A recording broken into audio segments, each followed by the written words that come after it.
please have your children leave the room, because we're about to read the Bible. Bible time!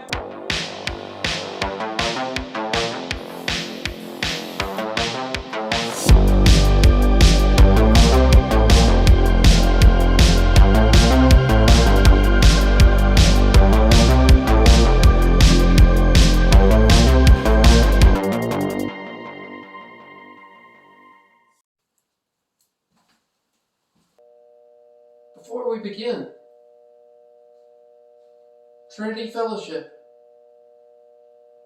So Jimmy, you put a pickle in your mouth for one promo video because someone convinced you to do it. Then you won't stop bringing up subliminal advertisement. Drop it already! Okay. I don't know about you, but I contain Trey Clarkson Band. The Chosen. Facebook moderators can't always be perfect, am I right? Okay. Jesus loves little children. A chosen story. Look at this. Look at this. Look, look, look, look, look, look, look, look, look, look, everybody. Whoa. Whoa, whoa. Wow. Look, look, look, look, look, look, look. Not a single white person. Wow. Wow. The Other Side of Fear by Brock Easley. There's only one word to describe your dad being shot 13 times in an armed robbery. Cool. Pennies from Boyger Heaven by Marcy McKay.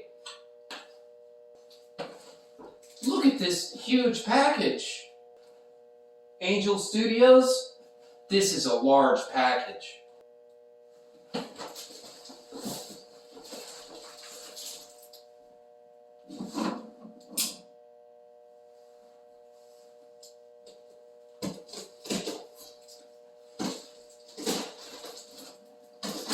It's such a large package, it's hard to handle.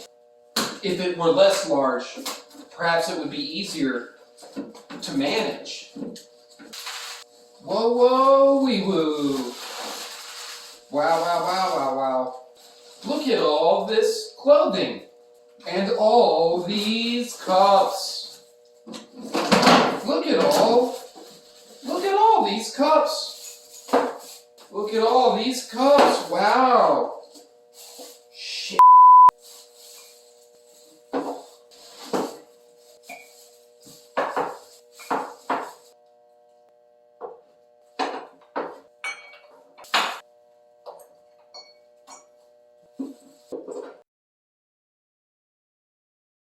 Wow. Look at all these beanies. Long story short, this is even more than I expected. This is even more than... Thank you, Angel Studios, for sending me free things. For sending me free things. Look at it. How many are there? Why should you order from Angel Studios, the distributor of The Chosen and The Shift? Because they will send you free things. Maybe. How amazing is that? That's... wow. Okay, today we're in the story of Job. And Job is not entirely optimistic all the time. His friends think that he should be. And Job has many negative things to say about the nature of life and existence and even God himself. So join me on this journey as we take together to discover what God thinks about the righteously cynical. Job is constantly on the precipice of what a person could say given the maximum thing that a person could say, much like a stand-up comedian. Job is not for the faint of heart. In some ways, he reminds me of the militant atheist comedians that we might find on Netflix. The crude and cynical outlook that God weighs in on at the end of the presentation, both by Job as well as his friends. We don't know how the story will go, so you have to tune in to find out, to stick around, to hear the story of Job, because it might not play out like how you think it does when God himself arrives on the scene.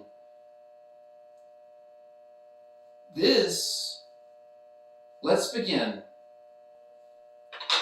In the land of Uz, there lived a man whose name was Job.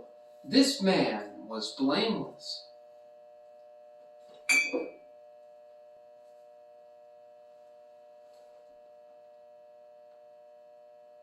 And upright. He feared God and shunned evil. He had 7 sons and 3 daughters, and he owned 7,000 sheep, 3,000 camel, 500 yoke, and of oxen and 500 donkeys, and had a large number of servants. He was the greatest man among the people of the East. His son used to hold feasts in their homes on their birthdays, and they would invite the 3 sisters to eat and drink with them. When a period of feasting had run its course, Job made arrangements for them to be purified. Early in the morning, he would sacrifice a burnt offering for each of them, thinking, perhaps my children have sinned and cursed God in their hearts. This was Job's regular custom. One day, the angels came to present themselves before the Lord, and Satan also came with them. The Lord said to Satan, Where have you come from? Satan answered the Lord, From roaming throughout the earth, going back and forth on it. Then the Lord said to Satan, Have you considered my servant Job? There is no one on earth like him. He is blameless and upright, a man that fears God and shuns evil. Does Job fear God for nothing? Satan replied, Have you not put a hedge around him and his household and everything he has? You have blessed the work of his hands, so that his flocks and his herds are spread throughout the land. But now, have you not put a hedge around him and his household and everything he has? You have blessed the work of his hands. You have blessed the work of his hands, so that his flocks and his herds are spread out throughout the land. But now, stretch out your hand and strike everything he has, and he will surely curse you to your face. And the Lord said to Satan, Very well then, everything he has is in your power, but on the man himself, do not lay a finger. And then Satan went out from the presence of the Lord.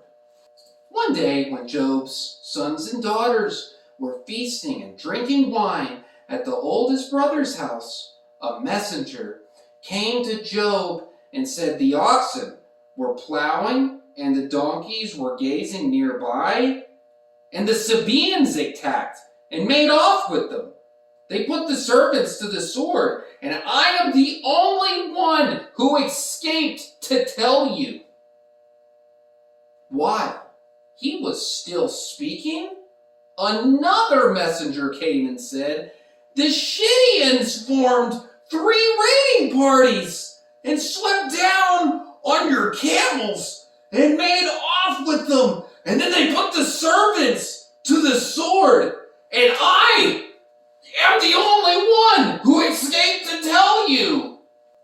While he was still speaking, yet another messenger came and said, "Your sons and your daughters were feasting and drinking wine at your oldest brother's house when suddenly a mighty wind swept in from the desert and struck the 4 corners of the house, and it collapsed on them, and they are all dead.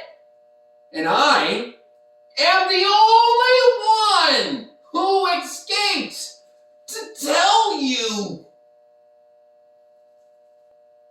At this, Job got up and tore his robe, and he shaved his head, and then he fell to the ground, then worshipped and said, "Naked I came from my mother's womb, and naked I will depart.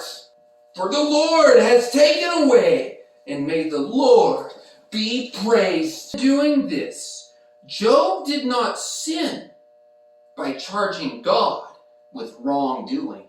And on another day, the angels came and presents themselves before the Lord. And Satan also came with them to present himself before him. And the Lord said to Satan, "Where have you come from?" Satan answered the Lord, "Roaming throughout the earth, from going back and forth on it." And then the Lord said to Satan, "Have you considered my servant Job? There is no one on earth like him. He is blameless and upright, a man who fears God and shuns evil. And he still maintains his integrity. Though you incite me against him to ruin him without any reason." "Skin for skin," Satan replied. "A man will give all he has for his own life. But now stretch out your hand and strike his flesh and his bones, and surely he will curse you to your face." And the Lord said to Satan, "Very well then, he's in your hand, but you must spare his life."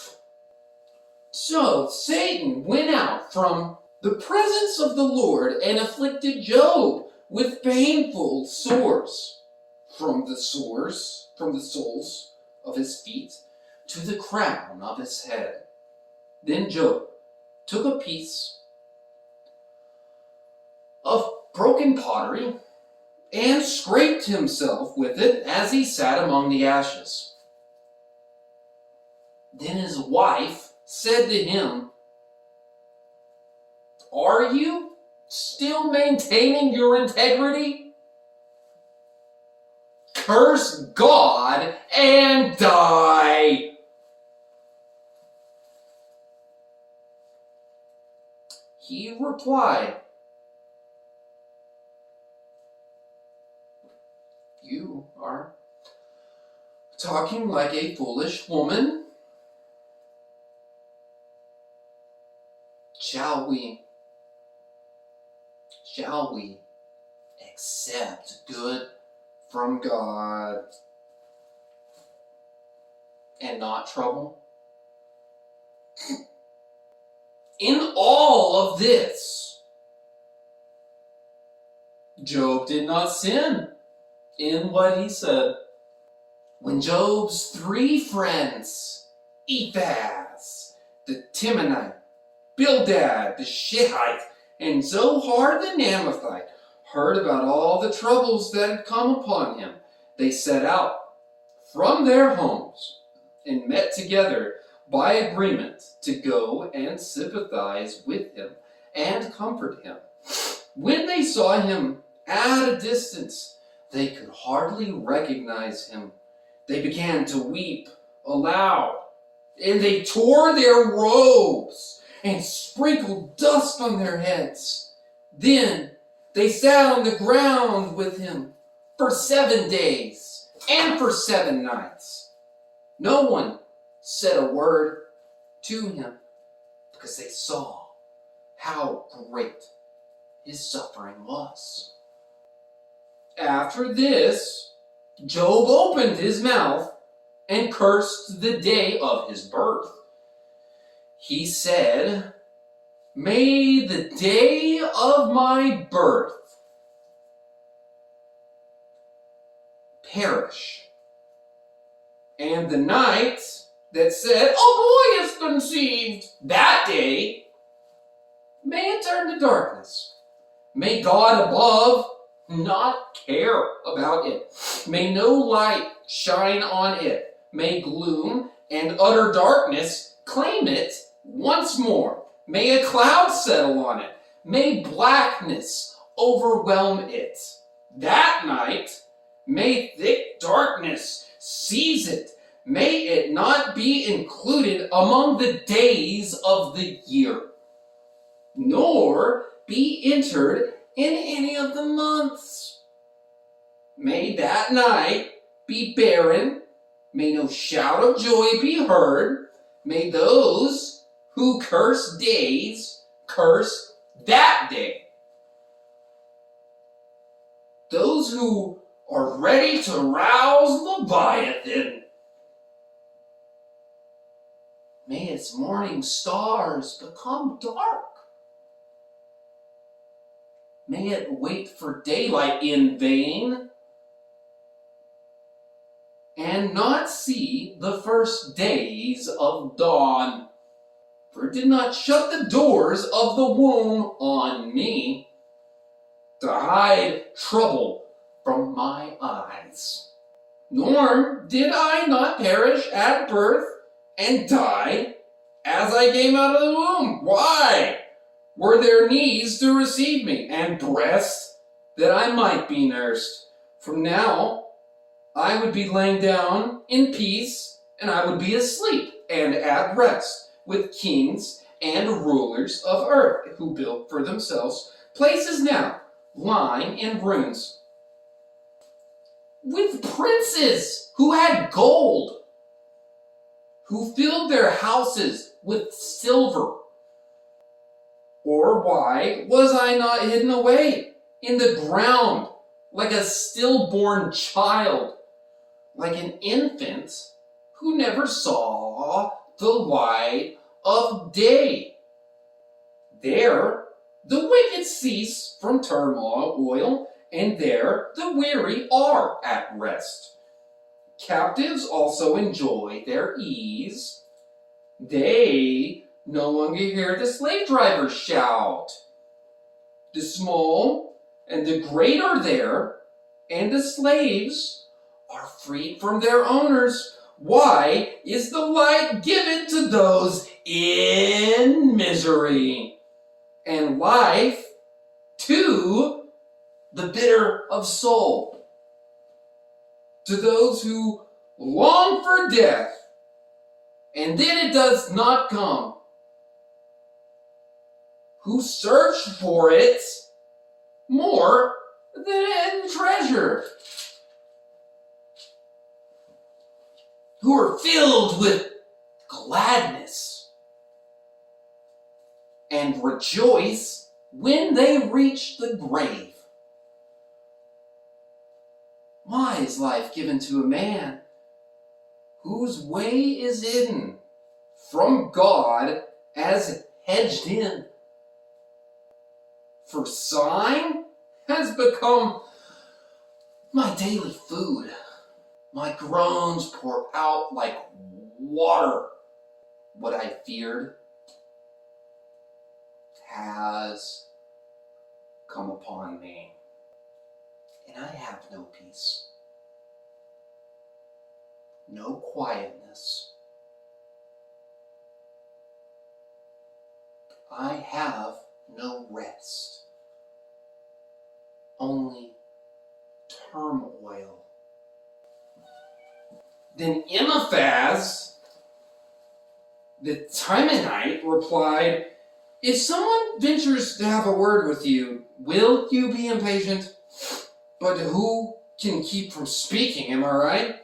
Think how you have instructed many, how you have strengthened the feeble hands. Your words have supported those who have stumbled.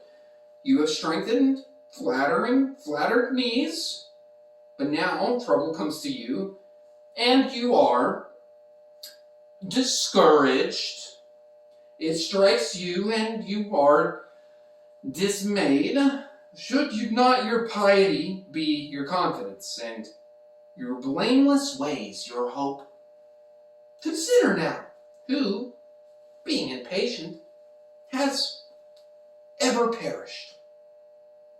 Where were the upright ever destroyed?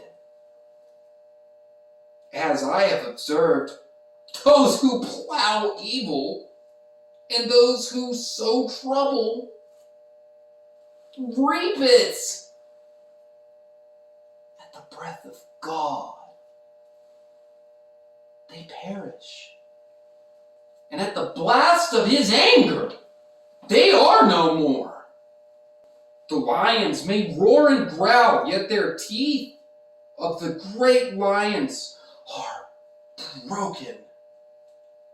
The lion perishes for lack of prey, and the cubs of the lioness are scattered. A word was secretly brought to me.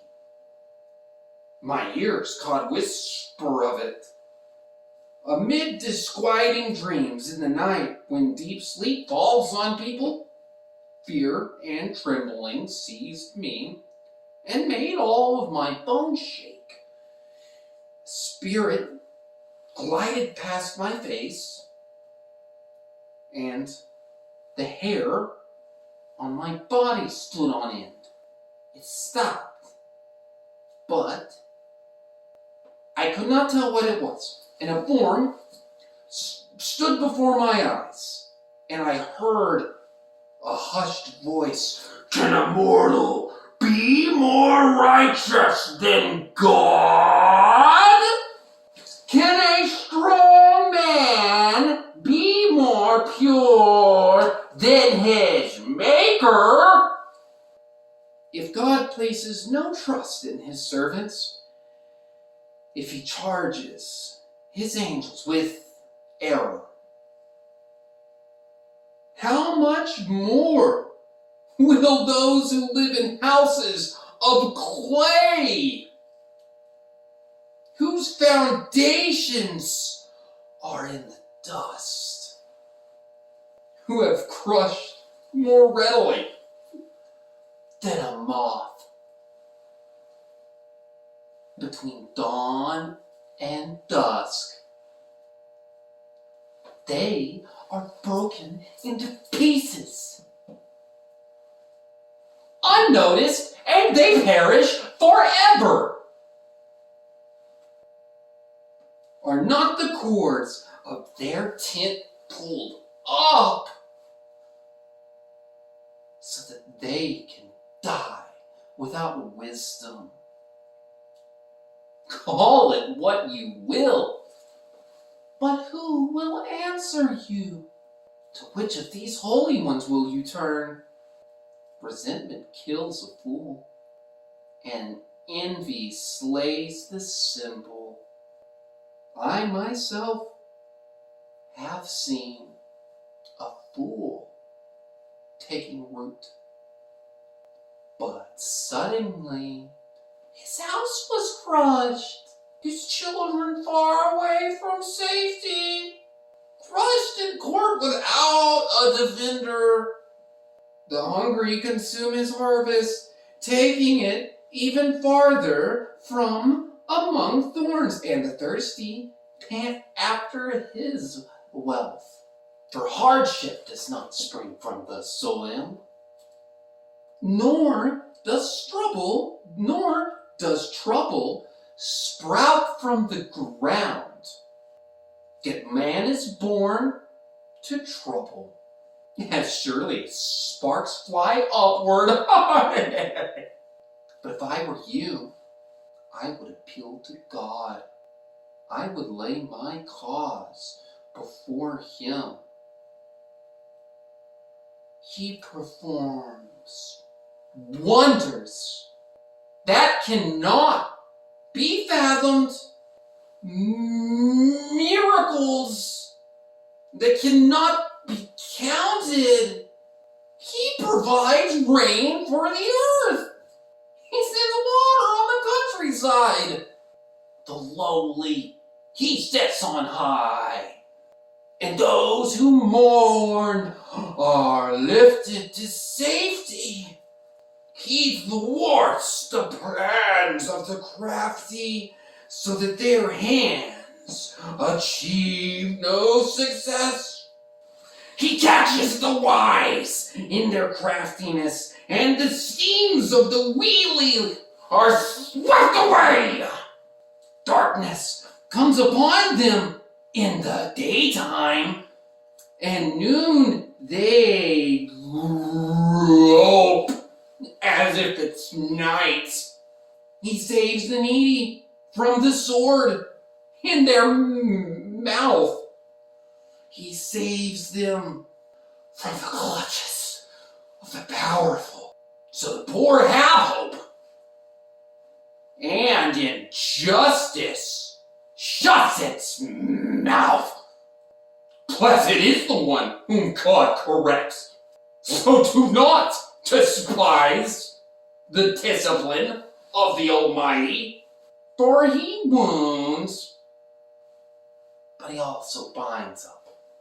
He injures, but His hands also heal. From 6 calamities He will rescue you.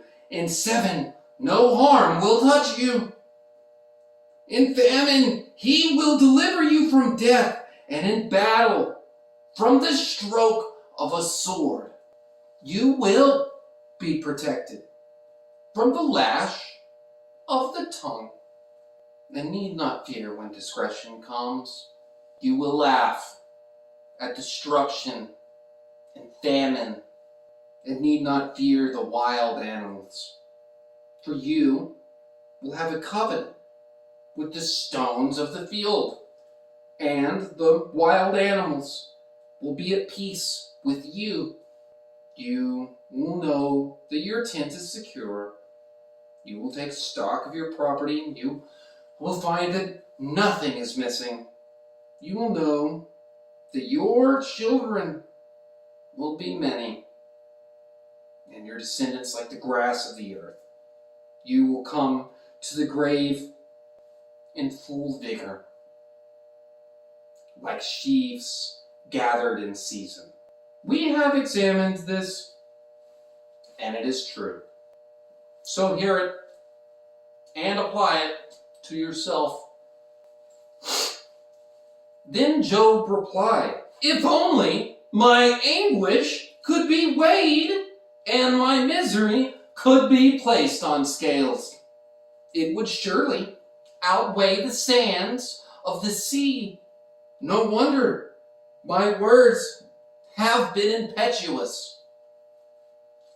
The arrows of the Almighty One are in me, and my spirit drinks in their poison. God's terrors are marshaled against me. Does a wild donkey bray when it has grass? Or is an ox below when it has fodder? Is tasteless food eaten without salt? Or is there flavor in the sap of the mallow? I refuse to touch it. Such food makes me ill. Oh, that I might have my request that God would grant what I hope for. That God would be willing to crush me and to let loose his hand and cut off my life. Then I would still have this consolation, my joy, and unrelenting pain that I had not denied the words of the Holy One. What strength do I have that I should still hope? What prospects that I should be patient? Do I have the strength of stone? Is my flesh bronze? Do I have any power to help myself?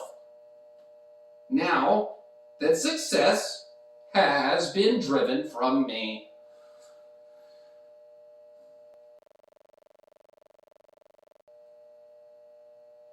Anyone who withholds kindness from a friend forsakes the fear of the Almighty.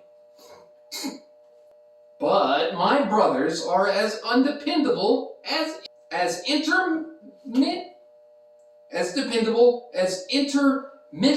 streams, as the streams that overflow. When darkened by thawing ice and swollen with melting snow, but that stop flowing in the dry season, and in the heat vanish from their channels. Caverns turn aside from their routes, and they go off into the wasteland and perish. The caverns of Timna look for water. The traveling merchants of Sheba look in hope. They are distressed because they had been confident. They arrived there only to be disappointed. Now, you too have proved to be of no help. You see something dreadful and are afraid. Have I ever said, "Give me something on my behalf. Pay a ransom for me from your wealth. Deliver me from the hand of the enemy. Rescue me from the clutches of the ruthless. Teach me, and I will be quiet. Show me where I have been wrong. How painful are honest words. But what do your arguments prove? Do you mean to correct what I say? And to treat my desperate words as wind? You would even cast lots for the fatherless and barter away your friend. But now, be so kind as to look at me. Would I lie to your face? Relent. Do not be unjust.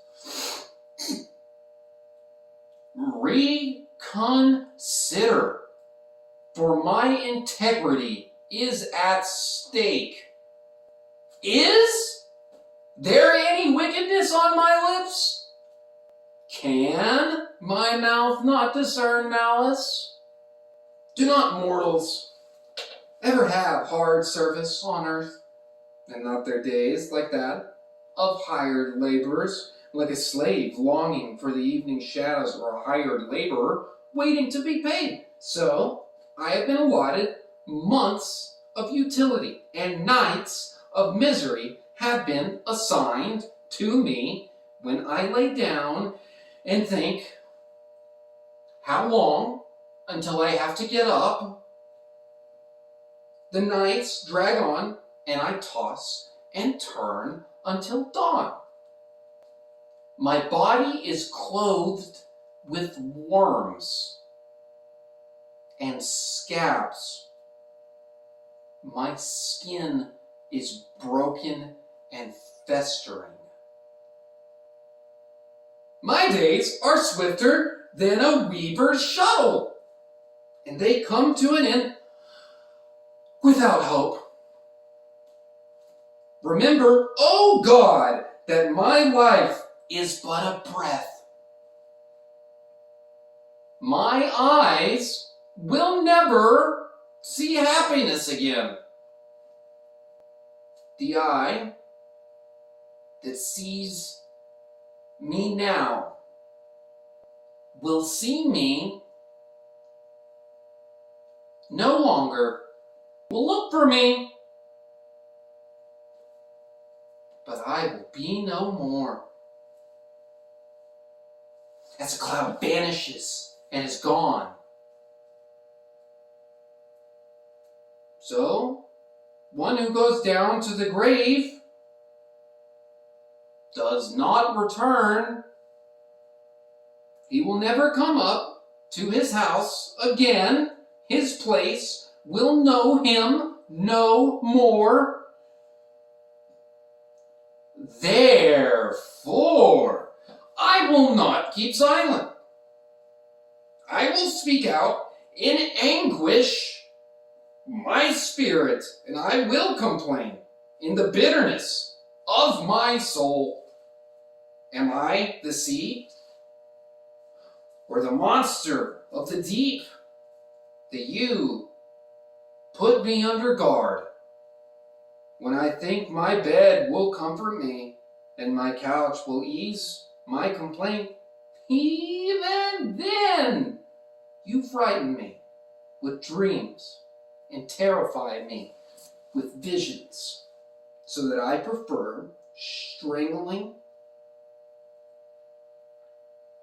and death rather than this body of mine.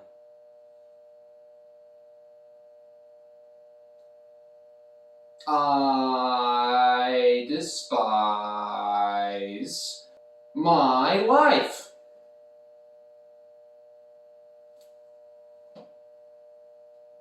I would not live forever. Let me alone. My days have no meaning.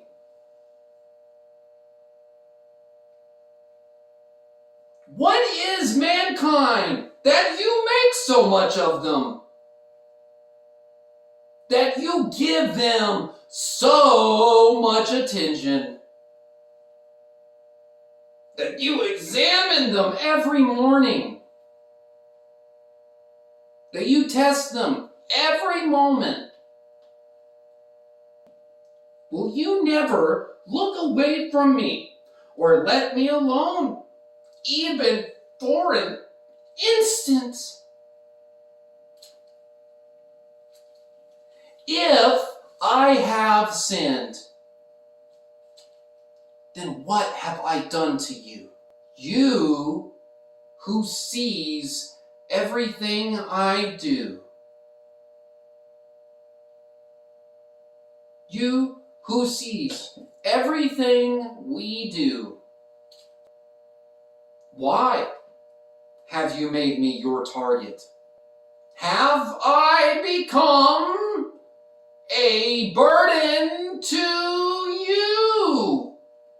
Why do you not pardon my offenses and forgive my sins? For I will soon lie down in the dust. You will search for me, but I will be no more. Okay, so that's Job 1 through 7. We're going to pick it up at Bildad's response to Job. Clearly, there's a lot going on here. Tune in next time to find out how Bildad responds to Job. Tune in next time to see how this is part 1 of 3. This is part 1. Part 1 of Job. Stick around to see what happens. After this. So yeah, just stick around. Woo! Don't do it.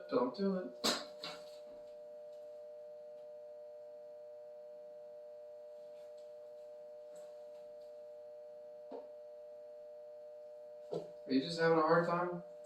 Okay, it's okay. You just wanted to... Okay. Alright. Good kitty. No biting. Thank you for not biting. Good. Thank you. Good kitty. Okay.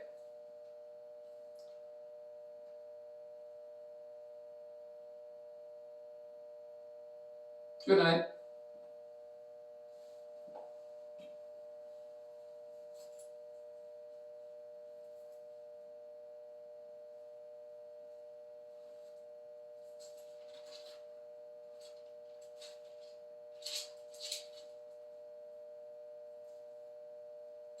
Then Bildad, the Shihite, replied, "How long will you say such things? Your words are a blustering wind. Does God pervert justice? Pervert what is right. When your children sinned against him, he gave them over to the penalty of their sin. But if you seek God ever earnestly and in plead with the Almighty, if you are pure and upright, even now, he will rouse himself on your behalf and restore you to your prosperous state. Your beginnings will seem humble. So prosperous your future will be. Ask the former generation and find out what their ancestors learned, for we were born only yesterday and know nothing, and our days on earth are but a shadow. Will they not instruct you and tell you? Will they not bring forth words from their understanding? Can papyrus grow tall when there is no marsh? Can reeds thrive without water, while still growing and uncut? They wither more quickly than grass. Such is the destiny of all who forget God. So perishes the hope of the godless. What they trust in is fragile. What they rely on is but a spider's web.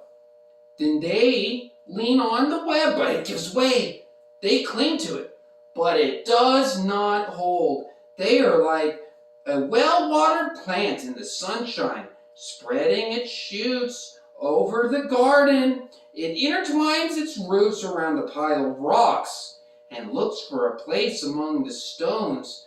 But when it is torn from its spot, that place disowns it, and it says, "I never saw you."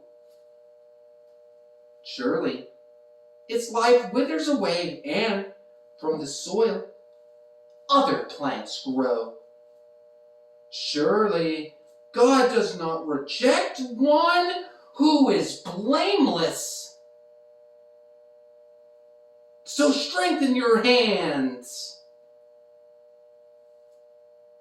Or strengthen the hands of evildoers. He will fill your mouth with laughter and your lips with shouts of joy.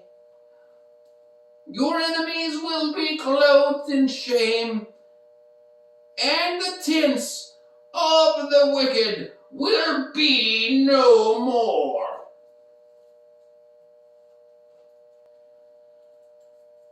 Then Job replied, "Indeed, I know that is true, but how can mere mortals prove their innocence before God? Though they wished to dispute with him, they could not answer him. One time out of 1,000. His wisdom is profound. His power is vast. Who has resisted him and come out unscathed? He moves mountains without their knowing it. He overturns them in his anger. He shakes the earth from its place and makes its pillars tremble. He speaks to the sun, and it does not shine. He seals off the lights of the stars. He alone stretches out the heavens and treads on the waves of the sea. He is the maker of the Bear, of the Orion, and the Pleiades, and the constellations of the south. He performs wonders, and he cannot be fathomed. Miracles that cannot be counted. When he passes me, I cannot see him. When he is gone by, I cannot perceive him. If he snatches away, who can stop him?